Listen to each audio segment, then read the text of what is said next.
see. So the relation between Dalí and Gaudí. Dalí spoke about Gaudí in his book, published in 1942, The Secret Life of Salvador Dalí.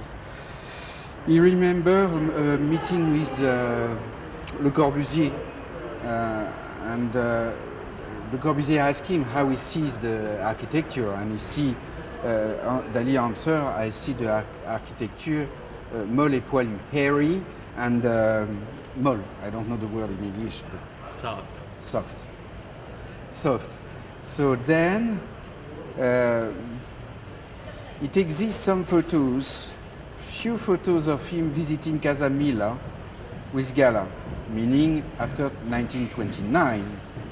Now, my father made a book in 1969 under pressure of Dalí. It wasn't a big pressure because it's always a pleasure to do a book about such a great genius, architect genius like Gaudí. Now everybody says that Gaudí first is a universality.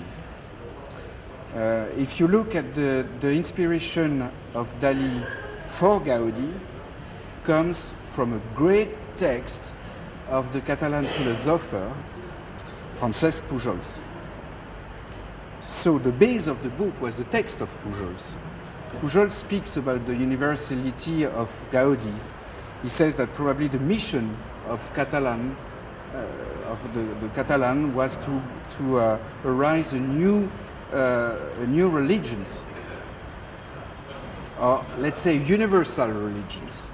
And Pujol said, for example, that the Greek had their mission, and their mission was to create all the base of the aesthetic, which is the fantastic architecture of the Greek. And he deduced that the religious vision of the Greek comes from their aesthetic, artistic religion, versus Gaudí, for which his religious vision drive his artistic vision. So it's reversed. I can agree about this notion of universality in religions, but also I can disagree. And I can be a good and convinced Catholic, which was the case of Salvador Dalí after his return to Europe. It started earlier in the 40s, but when he came back in 48, he was very Catholic, super Catholic. But he says a nonsense, that he's a believer but with no faith. After all the studies, I think that he acceded to faith in 1962. And then it was obviously clear that he had to speak about Gaudí later, which was 1969. The main common point is the notion, which is also a classical notion in the Catholic, is the angel and the saints. Remember that the relics was a key point during the medieval period. It's a political card. You can imagine that Louis IX, Saint Louis of France, he bought the Holy Crown, the crown of Espinage, for a huge amount to the Emperor of Orient. So this was really something. Now if we come back to Gaudí and Dalí, two great genius, we could say that the best is a kind of image. Like, for me, Gaudí is a Catalonian peasant, and Dalí is the son of the Renaissance. After his return, Dalí really believed that it could be a Renaissance in Europe, but he was alone, and the world became so much materialist. Gaudí also see that very early, that everybody was going to be driven by the materialism. So both was very spiritual. And I like the quote of Dalí. The religion are spiritual architecture, but also he had that the Catholic was the best one.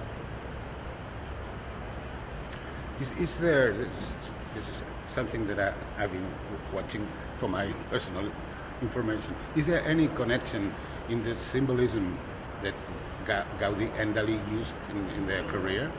Both different kinds of symbolism, but in symbolism, well, both of them was very much connected to their land. I think that Dalí, everybody says, well, Dalí was for Franco, Dalí is a guy from the right. Sure, he's monarchist. Why? Because for him, the monarchy show the link to earth. Politically, if you compare a king to a political guy, the king has a certain obligation because he will have some heirs. So in the future he's responsible. His name is here for ages. A politician will come pass through, maybe live with an account in Switzerland or whatever. He don't have the same obligation. I'm not saying that all the politicians are awful. For sure, we had great politicians, guys who have great humanity and who did work very much for their country. But actually today, not much. It's a pity.